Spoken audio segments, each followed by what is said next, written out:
ko da tafiya za ka yi sai zuciyarka ta ce ma wannan fitan ba sa'a, ibn al-qayyim jawziya ya ce ka fita. in zuciyarka ta ce ma fitar babu sa'a to kar ka yadda ka zauna a gidan ka fitan. idan ka fasa to canfi ya shiga zuciyarka, don haka yasa yana da hadari. idan ka fasa bari amina tawakkulu ala Allah, to cewar ka dogara ga Allah daga lokacin kayi ban kwana babu shi.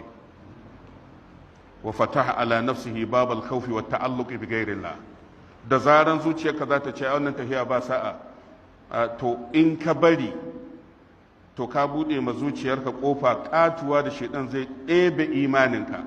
za a wayi gari ka bar tsoron Allah ka koma tuna aiki da zato, wanda ka'ida ce da malaman sunna sun tabbatar in ka dubi littafan tauhidi.